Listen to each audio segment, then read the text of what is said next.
makapit, madikit, at malupit na dumikmantsa. Kaya easy-easy ang labada. Mula noon hanggang ngayon. All you need is pride. All you need is pride. ACS. Jiggy Manikad po. Bilang isang broadcaster, mahalaga sa akin ang tamang impormasyon sa lahat ng bagay. Kahit sa kape, mapanuri ako. Kaya dito ako susubukan ng MX3 Coffee. Ito'y low acid, cholesterol free, at may vitamin C plus calcium. Sigurado ako sa MX3 Coffee. Dito ako bilib.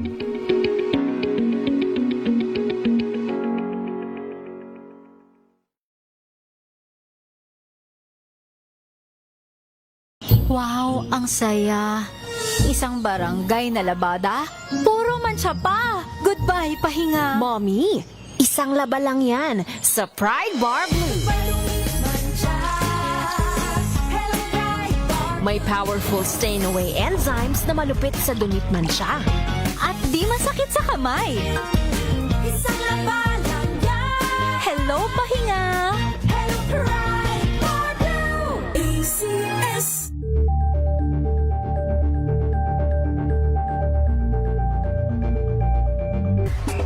Galalala Falcon.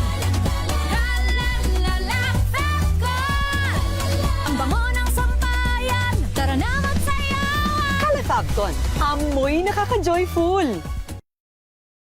Sa lahat ng bagay, simula pa lang, siguraduhing max protection na. Kasi pag kulang ang proteksyon, baka madaling masira. Sa ngipin, dapat may max protection din. Max Alaga ng Unique Toothpaste. With Max Protect Formula, help stop cavities before they start, while keeping breath fresh. Try Unique Maximum Fluoride Protection. Para Max Alaga, Max Protektado. ACS. Galalala Falcon. Galalala Falcon. Ang bango ng sampayan. Tara na magsayawan. Califabcon, amoy nakaka-joyful. Mga wais na paraan para mapanatiling sariwa ang gulay. Alamin. This portion is brought to you by ACS Manufacturing Corporation, ISO certified, maker of world-class quality Pride detergent. Ang mga berde at madahong gulay pagkatapos hugasan ay mainam na ibalot sa dyaryo. Ilagay ito sa isang container o sealed plastic bag bago ilagay sa ref. Ang mga kamatis na may i-store lamang sa room temperature at ilayo sa direct sunlight dahil napapabilis nito ang pagkahinog. Ngunit kung ito ay hinog na, ilagay na lamang ito sa ref. Paalala naman, ang bawang, huwag balatan kung hindi gagamitin. Ilagay lamang ito sa isang open container. Habang pagdating naman sa patatas, ilagay ito sa paper bag o ibalot sa dyaryo. At para naman sa biniling sitaw, carrots, broccoli, cabbage at celery, ibalot ito sa paper towel bago ilagay sa resealable plastic bag o container at saka ipasok sa ref. This portion is brought to you by ACS Manufacturing Corporation, ISO certified, maker of world-class quality Pride detergent.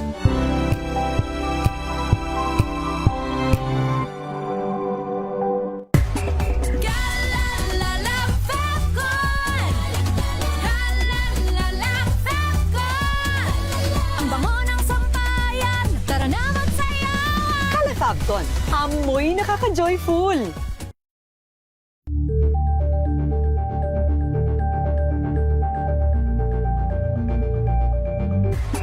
Galalala Falcon. Galalala Falcon. Ang bango ng sampayan. Tara na magsayawan. Califabcon, amoy nakaka-joyful.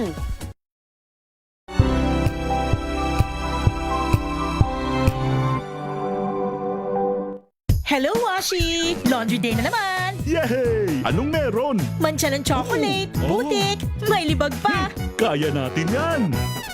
With Pride Washing Machine Detergent, may triple stain-away formula. Tanggal ang makapit, madikit, at malupit na dumikmantsa. Kaya easy-easy ang labada. Mula noon hanggang ngayon. All you need is pride. All you need is pride. ACS.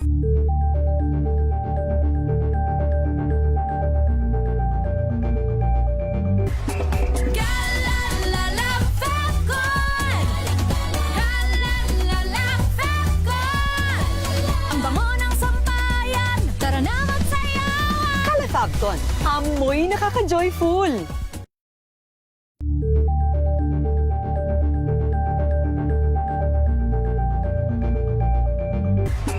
Galalala Falcon! Galalala Falcon! Ang bango ng sampayan, tara na magsayawan! Kalafabcon, amoy nakaka-joyful!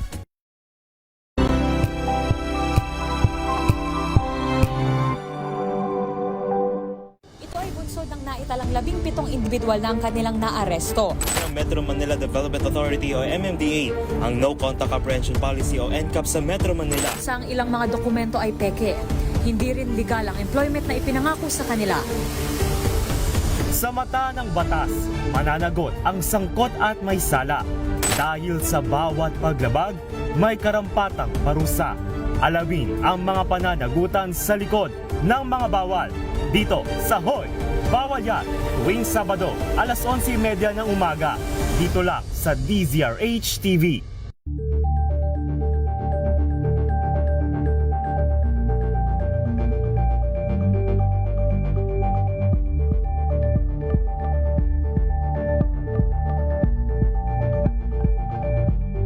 Curious ka ba sa maraming bagay? Kami na ang bahala dyan.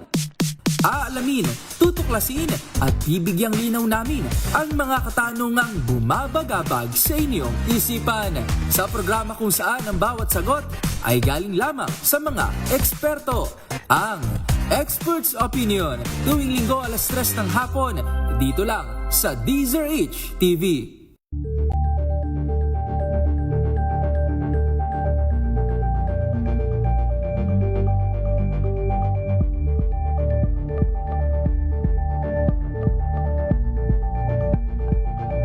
Alamin ang mga maiinit na isyung pambayan, mga balitang kailangan mong malaman, usapin sa pamahalaan, politika, ekonomiya at kabuhayan. Ito ang mga dapat mong malaman, pakialaman at pag-uusapan dahil kayo ang tinig ng mamamayan dito sa Damdaming Bayan.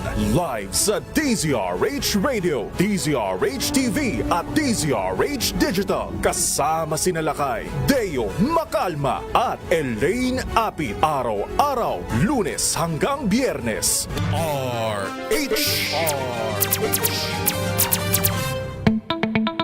May problema ka ba sa batas? Hihimayin yan ng kumpanyera ng bayan.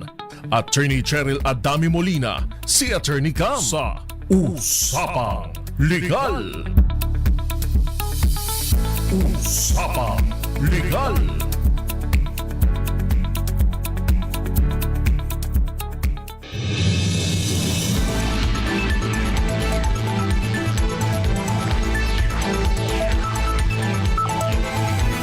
Magandang gabi po Luzon, Visayas and Mindanao.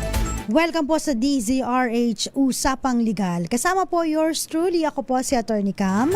Kamusta po kayo? Medyo mainit ang panahon, mainit din ang mga issue ngayon dito sa Pilipinas, kahit sa ibang lugar. Pero alam niyo po ba, isa rin po sa mainit na pinag-uusapan ngayon, ito pong lumabas na desisyon ng Korte Suprema na may kinalaman po sa cyber libel. Medyo maingay po ang cyber libel, no? Dahil itong mag-asawang Alfred Vargas at ang kanyang may bahay na si Yasmin Vargas ay nag-file, no, ng 20 counts ng cyber libel. May pinag-ugatan, no? Merong alleged bullying at bukod dyan, syempre after the series of events, eto na, syempre kung ano-ano na yung mga post, no, na lumabas. Kaya naman ang mag-asawa ay nag-file ng kasong cyber libel. Alam naman po natin, no, na kapag tayo ay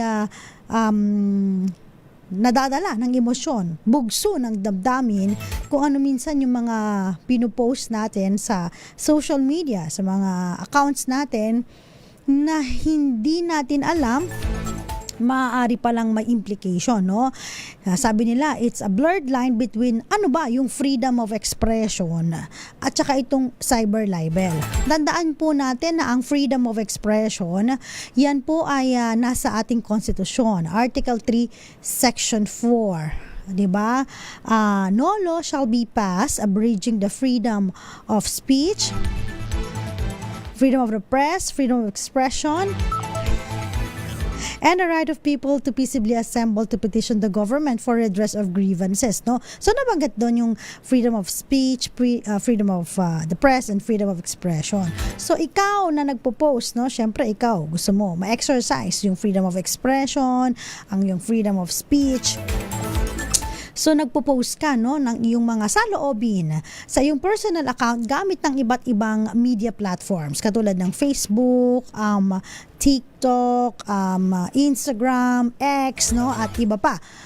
However, klaro, no, sa atin na ang freedom of expression or of course freedom of speech ay hindi po absolute. Ibig sabihin na ito po ay walang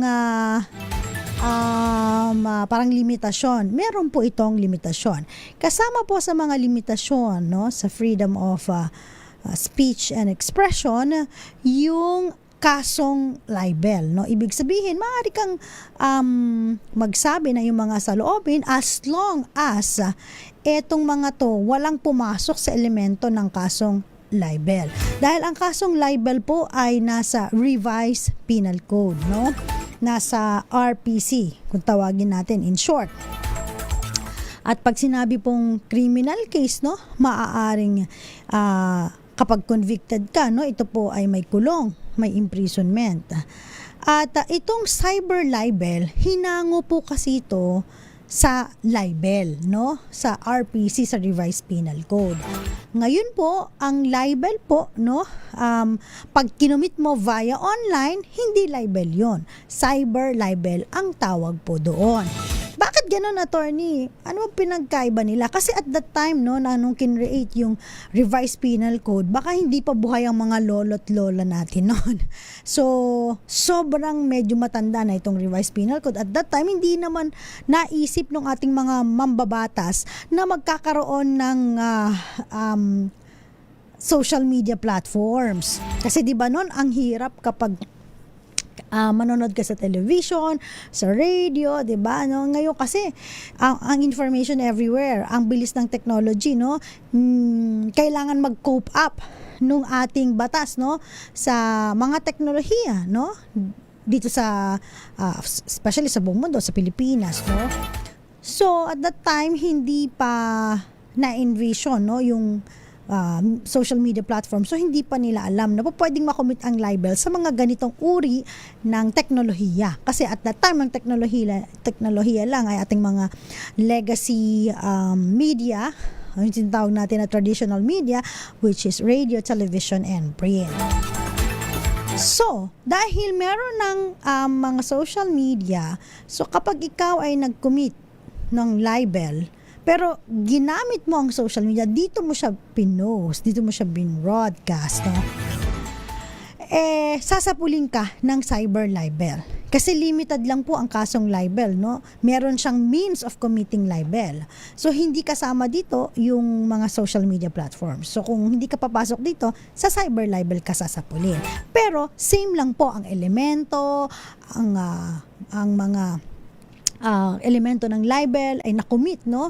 Magkaiba lang po ng venue, no? Not venue, but yung platform kung saan pinost yung mga salitang yon. So, yun ang difference po. Mainly ng libel at saka cyber libel.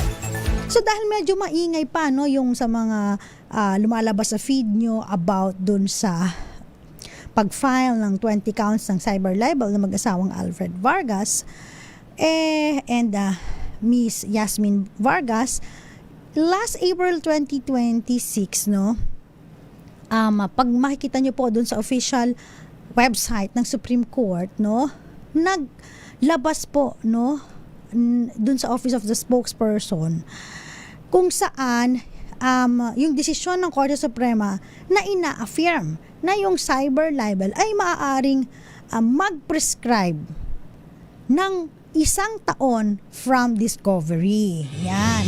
Alam niyo po, itong clarification na to ay napakaganda kasi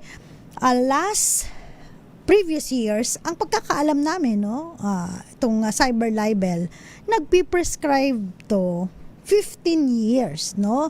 So, ibig sabihin, kahit na post to ngayong taon, 2006, so maaari siyang mag-prescribe ng 2000 and hirap. Wait lang, ang hirap mag-add.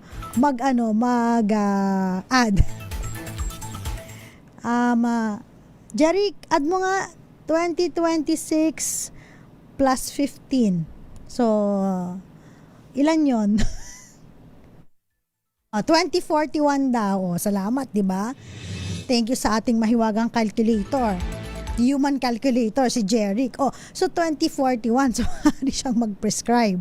Pero ngayon, dahil sa sinabi ng Korte Suprema, 1 year after the discovery, magpiprescribe siya. Same sa prescriptive period ng libel. So kami na mga alam na dati 15 years, ngayon 1 year, dapat alerto tayo, no? Lalong-lalo na napapanahon to dahil may mga kaso ng mga prominent personalities na may kinalaman sa cyber libel. So, importante rin na yung mga kababayan natin, no, ay maunawaan tsaka malaman, no, particular po, no, dun sa mga laging mahilig mag-post at maaaring makasuhan ng cyber libel na kung gusto nyong mag-file ng case about cyber libel, you only have 1 year from the date of discovery. Otherwise, prescribe siya, so hindi na siya i-entertain ng court. So, yan. So, mamaya, talakayin natin ano ba yung kaso na nag-trigger para i-clarify ng Supreme Court kung ano ba ang prescriptive period talaga ng cyber libel. So, yan. Tatalakayin natin yan. Pero bago yan, syempre, sa shoutout muna tayo. Isang magandang gabi po sa mga Lodi natin na laging nanonood sa DZRH, Usapang Legal, ganun din po of course, no, lagi nakatutok sa ating mga programa, Mondays to Sundays, morning till evening. Thank you so much po. Good evening, Jerry, Violeta Sembrano, Margarita Guevara, Eli Galsote from Molino, Cavite, Florence Regalo ng Laguna, Romel Livid, si Miss Erlinda Agloco ng Ilocos, Nanay Connie Vista ng Virac, Catanduanes, at syempre ganun din po kay Papa Will at Mama Jovita. Shout out din po, pagbati rin po sa mga nanonood sa atin via YouTube. Hanapin nyo po kami, DZRH News TV live stream. Ayan, shout out kay Mr. Resita at Yensa, Jesus Walberto Miquiabas. Ganon din po kay Melvin Letrodo. At ganon din po, pagbate Delron Zoloren from Kuwait and Mayabel. Nomer Flores, magandang gabi rin po. Ayan, kanina, breaking news. Pinagtibay po yung jurisdiction sa kaso, ni dating Pangulong Duterte. Yan po ang desisyon, ng ICC Appeals Chamber. So tuloy po ang kaso at mainit din pa rin po, yung mga of course yung House Committee on Justice na dumidinig ngayon ng kaso kaugnay sa buwis ni Vice President Sara Duterte, So medyo mainit ngayon ang House of Representatives. So mamaya abangan po natin kung meron pang mga significant updates. At syempre Tatanggap pa rin tayo ng report mula sa ating mga kasamahan. Kasama niyo pa rin po Attorney Cam para sa DZRH Usapang Legal. Magandang gabi po sa mga nanonood sa mga cable channels po natin. Sky Cable Channel 129, Signal, Destiny Cable, sa may Cable Link Channel, Bicol CATV System, TVC Cable Network, JP Cable TV, Madera Cable TV, at syempre sa mga nakatutok sa atin sa Talapihitang 666. Babalik po tayo, ilan po munang mga paalala. Diyan lamang po kayo. Oras po natin, 6:54 na po ng gabi.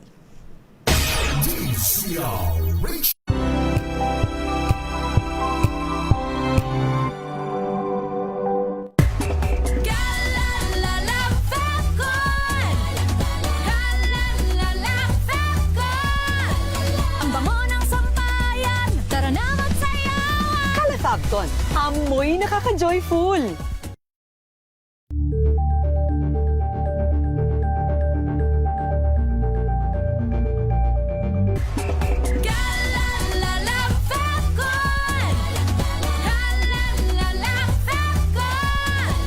Ang bango ng sampayan, tara na magsayawan. Fabcon, amoy nakaka-joyful.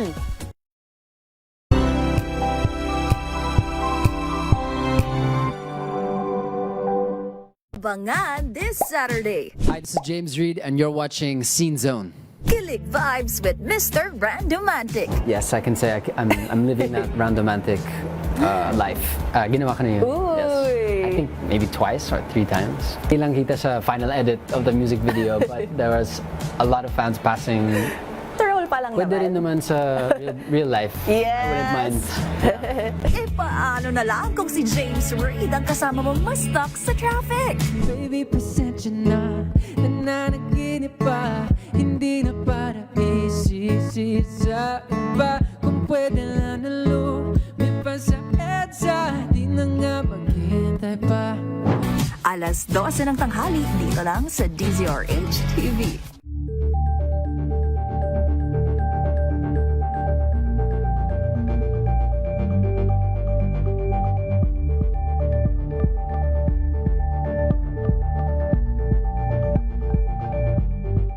Maagang balitaan, maagang usapan sa mga issue at balita. Kasama si Kuya Angelo Palmones sa Magandang Umaga Pilipinas. Mula Lunes hanggang Biyernes.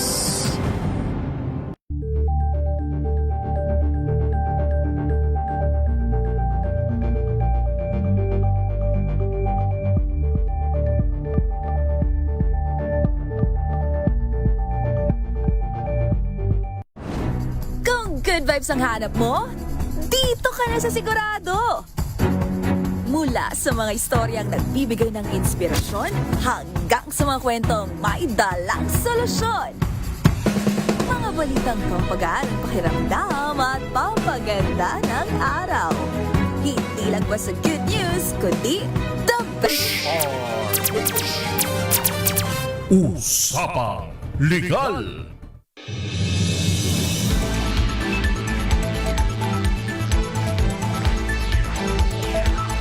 Nagbabalik po ang DZRH Usapang Legal. Kasama pa rin po Attorney Cam, pero bago yan, tanggap muna tayo ng report mula kay RH27 Noche Cacas, no? Lalaking wanted sa patong-patong na kasong kriminal na aresto po ng Marikina City, PNP, dyan po sa may Antipolo City sa Rizal. Ang buong detalye, RH27 Noche Cacas. Ibalita mo nga ito, Noche. Attorney Cam, pagsak na sa kulungan ang most wanted person na ito ay matapos maresto ng Marikina City PNP sa Antipolo City sa Rizal.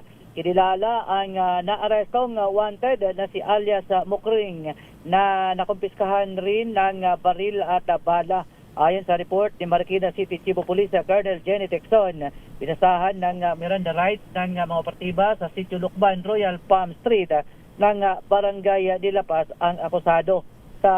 Para naman ito sa kasong paglabag sa New Anti-Carnapping Act of 2016 sa Quezon City, robbery with violence against or intimidation of persons sa San Mateo, Rizal, criminal case for murder naman sa San Mateo at Antipolo City. Biniverify pa ni Texon kung ang baril na nakumpiska ay nagamit sa krimen. RH27, Nochikakas, DZRH, una sa Pilipinas, una sa Pilipino. Maraming salamat RH27 Noche Kakas. Balikan po natin yung cyber libel na pinag-uusapan po natin. At again po sa Pilipinas, no, kapag halimbawa kayo po ay nag-commit ng kasong libel under revised penal code at pinost po ito sa pamamagitan ng social media, kaya gumamit po kayo of course ng computer system, yung technology, kayo po ay maaaring makasuhan ng cyber libel. Ang cyber libel po, matatagpuan po ito, no? Makikita po ito sa Republic Act 10175, no? Ito yung kilala sa Cybercrime Prevention Act of 2012, no? So, kapag kayo po ay nagsabi ng halimbawa, no? Kasing elemento ng libel, nagsabi po kayo ng imputation of a crime. Ibig sabihin, tinawag niyo isang tao na magnanakaw. Hindi naman siya convicted ng kasong theft, no? O kaya robbery. Kaya sinabi mo isang tao ay mamamatay tao. Ayan. So, parang murderer, di ba? Parang social kapag murderer, no? Murderer. Hindi naman. Pag murderer, mamamatay tao, sinabihan mo siya, ibig sabihin, siya ay maaaring convicted dapat ng kasong murder, no? Tapos, halimbawa, sinabihan mo siya na estapadora. O kaya naman ay, ano pa ba yung mga sinasabi natin? Estapadora is dapat convicted siya ng estafa. O scammer ka. Gano'n. So, yung mga yan po, yung mga word na maaaring mag-impute ng isang krimen, no? Maaari po yung makasuhan ng cyber libel, no? Another element po kasi is yung halimbawa, ito po ay na-publish. Publish means pinost mo ito via social media, Facebook, Twitter, or X na ngayon, sa may Instagram, TikTok, at saka yung mga, sa website, yung mga, sikat na mga platforms na kung saan, may mga third party na maaaring makabasa na ito. So, na-publish ito, no? At meron kang malis, no? Ang intention mo, to cause harm, no? Masira yung reputasyon ng taong ito, at identifiability, no? Tinukoy mo kung sino itong taong ito. Ibig sabihin dun sa post mo, sinabi mo pa buong pangalan, no? At pinost mo pa yung picture, no? Iba pa yon kapag halimbawa nag-post ka ng ID niya, no? Na may mga sensitive information. So kapag pinost mo yon, maaaring tamaan ka rin ng violation ng data privacy. So, ingat po, no, sa pagpo-post. Sabi nga ni Pia Wurtzbach, no, think before you click. And again po, ang pinagkaiba ng libel sa cyber libel, gumamit ka ng computer system at o kaya ng internet, technology para ma-post itong mga maaaring imputation ng crime o kaya naman, no, yung maaaring pumasok, no, sa kasong libel. So, yun lang po, again, difference is the platforms. So, pinag-aaralan natin na ito nga, no, of course, merong difference, marami po, no, yung pagkakaiba ng libel sa cyber libel. So, sa may publication, iba rin po yung penalties. Alam niyo po ba na ang cyber libel ay mas mataas ng 1 degree higher sa kasong libel, no? At syempre, yung reach nila magkaiba din. Mas mabilis at mas marami ang nakakakita, no, doon sa pag-post sa mga social medias kaysa sa mga traditional, no? That is why siguro mas malaki, no, yung penalty involved. At pagdating po sa may prescriptive period, ang pagkakaalam talaga, no, ng karamihan, 1 year from discovery sa may libel, yan po ay maaring of course, hindi lang maaari but prescribed na. Yung cyber libel, 12 to 15 years, nagkakagulo pa, 12 to 15 years. Pero mo pag nag-post ka ngayon, marami ka pang chance na mag-file ng case. Kumbaga pwede kang petiks muna ng ilang taon bago ka mag-file.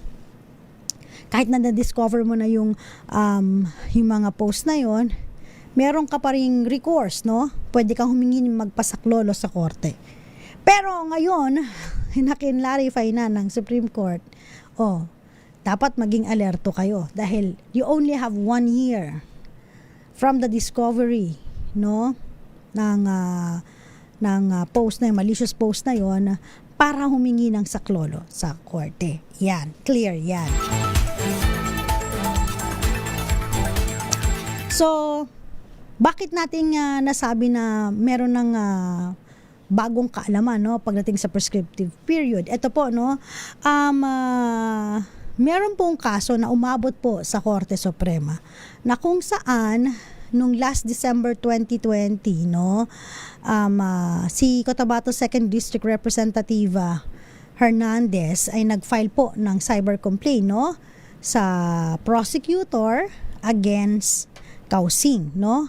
Kasi po ang venue po ng ating cyber libel, fina-file po ito, no, sa Regional Trial Court, no? At kung saan merong designated na cybercrime court, no? At eto nga, no, pag-file niya, una muna kasi titignan ng prosecutor kung meron ba itong probable cause, no? Pag may probable cause, so ipa-file niya po ito sa court. Kasi po itong si Kausing ay nag-post, no, doon sa kanyang Facebook na inaakusahan niya na binulsa ang mahigit 200 milyong piso ng relief good sa may Marawi victims, no? At mamaya sagutin kita, Teresita, ha. At na-discover itong post na to noong February 4 at saka April 29. So imagine, December 2020, yung file niya, Feb 4 at saka April 29. Dapat nag-file siya ng before the Feb 4 2020, no? Para pumasok dun sa 1 year prescriptive period after the discovery. Dahil December 2020 siya nag-file, so 1 year and 10 months yung lumipas, no? Again, nakitaan ng prosecutor na merong itong probable cause. So, i-file po ito, no? Sinampa po ito sa RTC, no? Nung May 2021. Ngayon, ang Kausing, nag-file po siya ng dismissal, no, motion to quash the information. Ibig sabihin, no, sabi niya dapat i-dismiss ang kaso dahil yan po ay barred na, dahil under revised penal code 1 year dapat, no, since the posts were uploaded. Kunyari na post niya ito ay before Feb 4 pa, dapat after ng post, ito ang kanyang gusto, after ng post, bilang ka 1 year, dapat prescribe na. Hindi from the date of discovery, ang sabi ni Kausing, dapat from the date of the posting of the from the date of the posting ng kanyang malicious post. So, ang sabi po ng Regional Trial Court, no, denied, no, at sabi niya ayon sa Cybercrime Prevention Act, no, 12 years bago mag-prescribe. So pasok pa rin kasi 1 year and 10 months pa lang naman, no. So nag-appeal po itong si Kausing, no. Umabot na po hanggang Korte Suprema kung saan sabi niya, no, dapat yung prescriptive period ng cyber libel, ang kanyang argument, ay consistent sa traditional libel. Kasi doon naman siya naka-anchor, no? Pero ang point niya, dapat yung prescriptive period magra-run not from the discovery but after ng post. No? Yung nag-post ka ngayon, bilang ka 1 year. Pag di ka pa nakapag-file, ano ka na, prescribe na yung iyong, o kaya paso na yung iyong karapatan na mag-file sa court, no? Humingi ng saklolo sa court. So, si Office of the Solicitor General naman po, sabi niya, ang argument naman niya, dapat yung 1-year prescriptive period for traditional libel hindi mag-apply sa cyber libel, no? Dapat 15 years ayon sa cybercrime prevention, no? Pero magulo na, parang 12, 15, ano ba talaga? Kasi meron dati na dinicide ng Korte Suprema na merong resolution pero walang pirma. Ano yun unsigned resolution doon sa Tolentino versus People. Kaya nabanggit yung 15 years. So, yun ang kanilang motion sa Korte Suprema. So, sabi ng Korte Suprema, pareho kayong mali. So, nireject both arguments. Kasi ang gusto ni Kausing dapat ang prescriptive period from the date of posting nung kanyang malicious post, no? Dapat prescribed na. Ang sabi naman nung isa, dapat sundin yung cyber libel prescriptive period na 15 years. Sabi ng Korte Suprema, no, nireiterate nila na ang cyber libel actually is not a separate crime. Ang sabi nila, kasi lagi sinasabi, cyber libel, magkaiba yan kasi kinumit yan sa social media or any online platforms. Libel, magkaiba yan kasi under RPC. Sabi ng Supreme Court, hindi sila separate crime. Parehong libel yan. Pero itong isa lang, kinumit lang sa computer system. Pero tingnan mo ang essence, parehong libel. In fact, yung elements, pareho. No? Although, ang sabi ng Korte Suprema, pwedeng mag-impose, no, ng mas mataas na penalty sa cyber libel, pero hindi automatic na yung prescriptive period dapat extended beyond the traditional libel, no? Ang sabi ng Korte Suprema, no, kapag ang prescription ng crime ay malabo, may 12, may 15, malabo, no, kailangan ma-interpret siya in favor of the accused. Since yung revised penal code po nagset ng 1-year prescriptive period for cyber libel, so dapat ganun din po sa libel, dapat ganun din po sa cyber libel, no? Pero ang sinasabi, ang prescriptive period po niya hindi dapat magra-run hindi after the post or yung publication. Again, after pa rin from the discovery nung post. Kasi ang hirap naman, no, ma-post mo nga, hindi niya naman mabasa, hindi siya mahilig mag-Facebook. Hindi niya nakita, nasira na pala yung reputasyon niya. So, paso na siya kapag doon tayo magre-recon sa after the publication. Pero kung halimbawa, nalaman niya, no, at 1 year, hindi siya gumawa para ipaglaban ng kanyang karapatan, mapiprescribe. Pero within 1 year, binibigyan siya. Upon the discovery ng malicious post, meron kang 1 year para humingi ng saklolo sa korte para mabigyan ng justice, no, yung nangyari. At maaaring itong taong nag-post na to ay nag-commit ng violation ng Cyber Crime Prevention Act.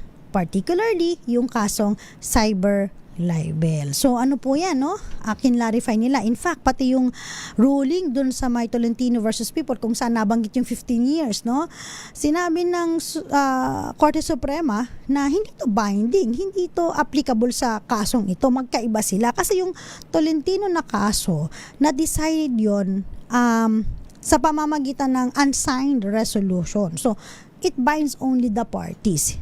So, hindi po ito parang landmark case na dapat susundin yung 15 years na sinasabi, no? At may mga iba pang mga separate opinion. Alam mo, ang ganda ng opinion dito ni Justice Marvic Leonen, no? Sabi niya, meron siya concurring opinion sabi niya, yung 1-year prescriptive period, dapat yan mag-apply sa mga kaso against private individuals, no? Pero yung libel against public figures, dapat daw yan dinidecriminalize, no, as punishing comments and criticism directed at public officials. Kasi dinidiscourage nito yung free and uninhibited discussion about those in public office, no, kung paano ba sila mag-conduct doon sa kanilang function. So, ibig sabihin, sabi niya, yung 1 year, pwede yan sa mga private individual. Pero dapat, yung mga kaso, no, ng libel sa mga public official, kasi alam niyo po sa totoo lang, in truth and in real life, no, mas maraming pera po ang mga public officials sa mga broadcaster, sa mga nasa media industry. So kapag halimbawa sila po ay nakanti, na sabihan, na banggit ang pangalan sa isang issue na sila ay sangkot, magsasubmit agad sila ng kasong libel. At dahil may pera nga po sila, so meron silang mga pang-hire, no, ng mga abogado at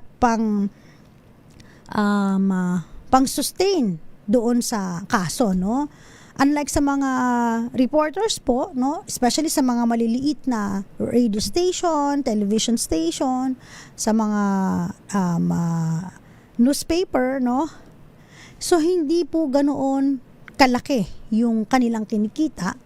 Tapos kakasuhan sila. So in essence, edi parang ano po, no, parang madi-discourage na po yung mga media personality na busisiin yung function nila as a public official, no? So kasi kasuhan sila ng kasuhan, magdadagdag pa ng stress, tapos parang bawal ka na magsalita, no? Kasi may kaso ka, kung hindi another case na naman. So sabi ni Justice Leonen, dapat yung mga libel against public figures i-decriminalize na yan kung halimbawa ang sinabi naman po ay may kinalaman doon sa kanyang public function, no? So magandang opinion ni Senior Associate Justice Marvic Leonen, no? Karamihan sa mga, in fairness kay Supreme Court Associate Justice Leonen, no, marami pong mga magagandang mga punto na laging nare-raise kapag mga iba't ibang case, no? At nakikita natin yan, whether family issues o kaya naman po ito po, no? Yung syempre yung mga public issues. So maraming mga positive, no, na nagsasabi na okay yung mga ponente kapag merong mga concurring or dissenting opinion si Justice Leonen. Okay.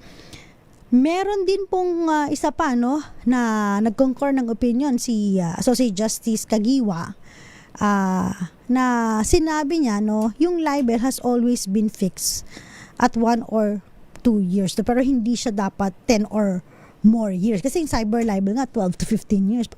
Sobrang haba naman, no. Ganun din po meron din po, no, opinion, no, si Associate Justice Antonio Co. Jr. Ang sabi niya, yung unsigned resolution, hindi po ito nagbibigay ng doctrines of law. Remember, di ba, kapag meron pong mga kaso, no, na nakakabot ng Supreme Court, ini-interpret nila yung batas, nagiging, din siya, in essence, nagiging batas din po siya, nag-guide po siya, no, not only sa mga judges, but also sa mga lawyers, no, kapag same ang facts, no, ng and circumstance ng case. So again, sabi niya, yung unsigned resolution, wala po siya, hindi siya nag-lay down ng doctrines of law, kaya hindi dapat applicable talaga itong yung 15 years, no, na prescriptive period dun sa kaso ng Tolentino versus People. Medyo ngayon medyo technical, no, pero at least maliwanag, not only sa mga kababayan natin na nakikinig ngayon, but also, no, sa mga panyero at panyera natin na malay mo nakatutok din ngayon. Babalik po tayo lang po muna ng mga paalala. Diyan lamang po kayo. Oras po natin, alas 7:18 na po ng gabi. Kasama pa rin po, ako po si Atty. Cam para sa DZRH, Usapang Legal. This time check is brought to you by ACS Manufacturing. tinesting, sinuri, siniyasan. Ang resulta? Super effective ang Shield sa pagpatay ng bakterya at virus. Shield Antibacterial Soap. Believe ang mga eksperto sa Philippine Nurses Association. At si Mami. Tiwala ako sa Shield. Shield Antibacterial Soap. Napatunayang mabisa. Ang mga nurse, tiwala. ACS.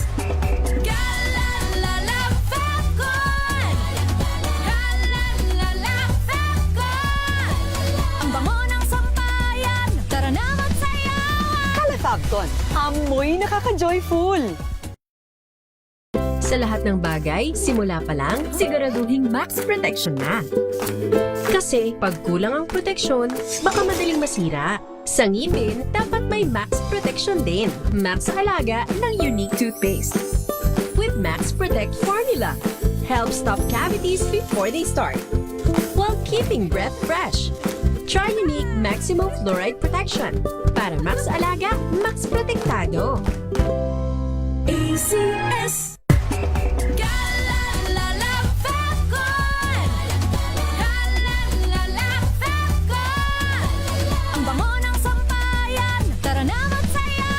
Calafabton, amoy nakaka-joyful.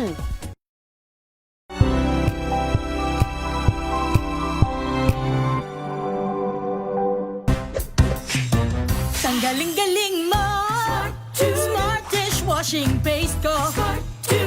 Pritong ulam na masebo, plato o kaldero.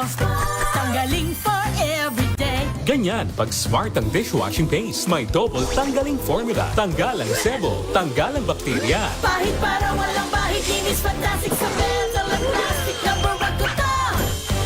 Tanggaling-galing mo, Smart dishwashing paste. ACS. Sa loob ng maraming taon, libu-libong pamilyang Pilipino ang walang maayos na tirahan. Hirap makakuha ng pabahay. Kung meron man, hindi angkop sa disenteng pamumuhay. Iisa ang pangarap ng bawat pamilya, ang magkaroon ng sariling tahanan. Ang mga pangarap nyo, ang pangarap din ng Pangulo. Kaya agad inilunsad ni Pangulong Ferdinand Marcos Jr. ang Pambansang Pabahay para sa Pilipino Program o 4PH. Hindi lang para magtayo ng mga bahay, kundi para ibalik ang pag-asa at dignidad ng bawat pamilyang Pilipino. Noong nakaraang linggo, binalikan ng Pangulo ang ilan sa mga housing projects sa Pampanga para tiyakin na ang bawat pamilya may tunay na pagkakataong magkaroon ng sariling tirahan at ang bawat tahanan ligtas at dekalidad. Nakakatuwa makita mo na mas maginhawa at mas maganda ang buhay ng ating mga kababayan. Dagdag pa ni Secretary Jose Ramon Aliling ng Department of Human Settlements and Urban Development. Ngayon lahat po ng modalities, nandiyan po yung horizontal, house and lot. Ang dignidad ng pamilya ay, lalo na ang Pilipinong pamilya ay pag nagkaroon siya ng sarili niyang bahay. Kwento ng mga residente, dahil sa mababang interes sa pabahay, naging mas abot kaya ito para sa kanila. Ibinaba kasi ng gobyerno sa 1 to 3% ang subsidized interest rate.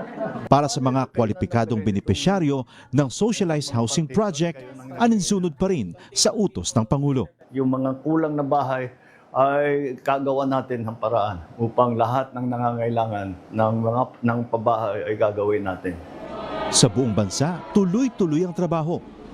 Isa-isang inaayos sa mga bagay na magpapagaan sa buhay ng mga Pilipino. Kasama na rito ang disente at sariling tirahan na hindi lang pangarap, kundi tahanang nabubuksan para sa bawat Pilipino.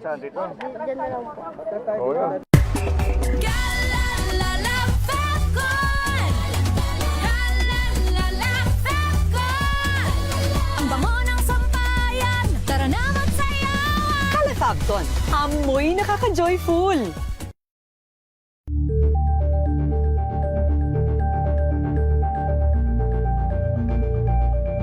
Wow, ang saya.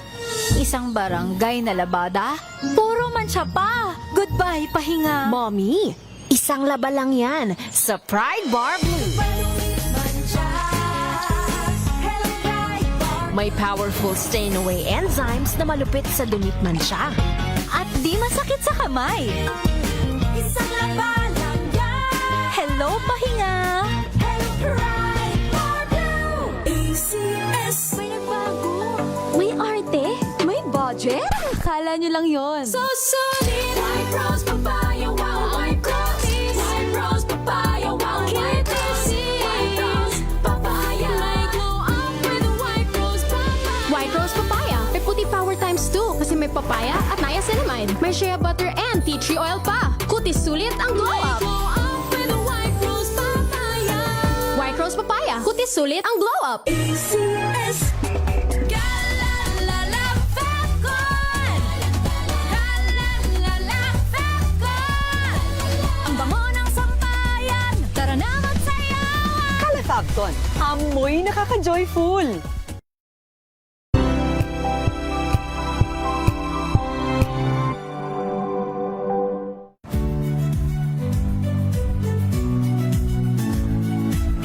Magandang araw mga kaibigan. Ito po ang inyong balerina ng bayan, si Lisa Makuha Elizalde, na nag-aanyaya sa inyong samahan kami at ang aming mga espesyal na panauhin para sa kalahating oras ng masayang kwentuhan sa aming programang Art to Art, kung saan ang usapang sining at kultura ay para sa lahat. Huwag kaliligtaan, tuwing linggo, alas 3:30 ng hapon, dito lamang sa DZRH Radio, DZRH TV, at via online streaming.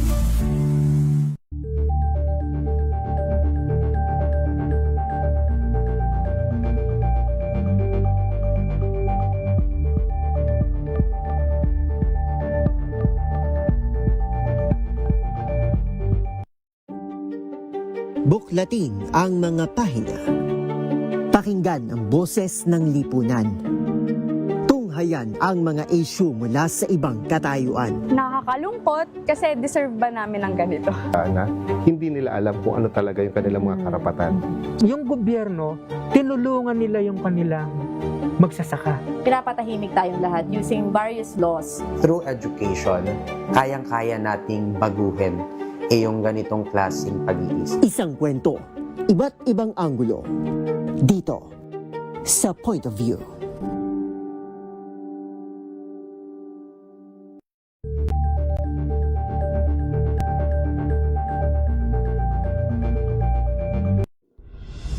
Tuloy-tuloy ang pagtulong, tuloy-tuloy ang pagseserbisyo at tuloy-tuloy ang balitaan kasama si May Binauhan sa Operation Tulong mula Lunes hanggang Biyernes.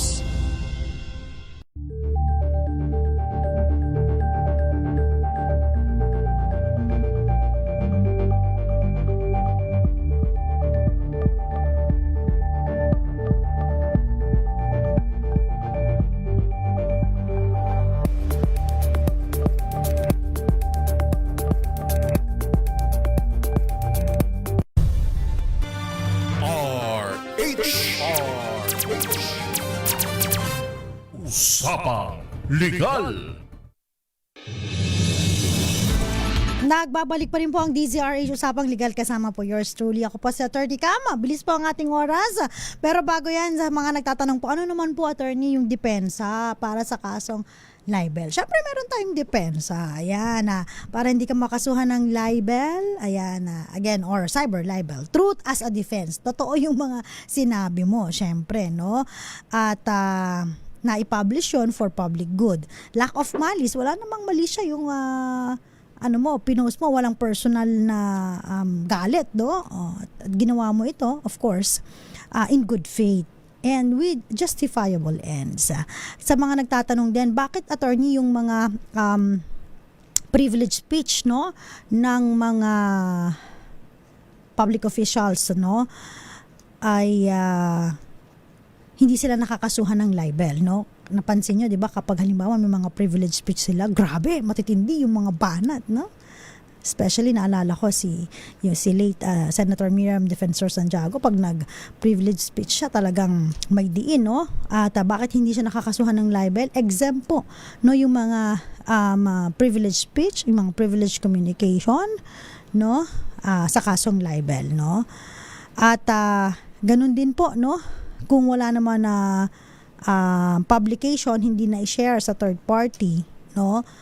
At hindi naman po sinabi kung sino, walang direktang pinapatamaan, Pero kung nagbigay ka ng mga clues at marami nagsasabi na, ay kilala ko to, ay nahulaan ko kung sino to, so maaaring ano pa rin, magkaroon ka pa rin ng case, no, ng kasong libel. No. Maraming salamat. Naalala ko yung kaso, no, ni Ogie Diaz laban doon sa isang blind item na Miss S, no? Na-dismiss yun kasi yung identifiability hindi naman ma-identify kung sino si Miss S, no? So, importante dapat kumpleto yung elements ng kasong libel. Thank you so much. Maraming salamat. Again, every Mondays, Wednesdays, and Fridays po, makakasama niyo po ako sa DZRH Usapang Legal. Tuesday and Thursday, si Attorney Rina Seco. And syempre po, makakasama din po, no? Minsan si Miss Thea Pecho Corpus na nanggugulo every Monday. Hanapin niyo po ako sa TikTok. I have TikTok account, ATTYCAM. Susunod na po, Usapang Pangkalusugan kasama si Miss Elanie Bansay. Nakasama po ninyo muli po. Ako po si Attorney Cam para sa DZRH. Una sa Pilipinas, una sa Pilipino. Oras po natin, 7:30 na po ng gabi. Ang oras na yan ay hatid sa inyo ng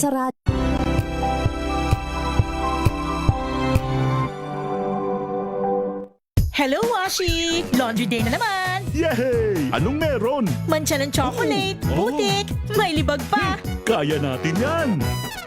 With Pride Washing Machine Detergent, may triple stain-away formula. Tanggal ang makapit, madikit, at malupit na dumit mancha. Kaya easy-easy ang labada. Mula noon hanggang ngayon! All you need is pride. All you need is pride. ACS.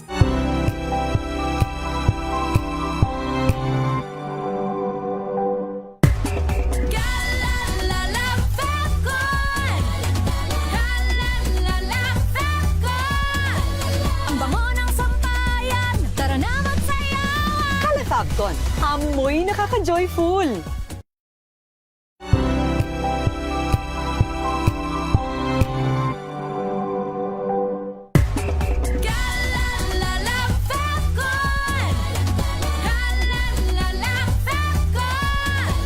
Ang bango ng sampayan, tara na magsayawan! Fabcon, amoy nakaka-joyful!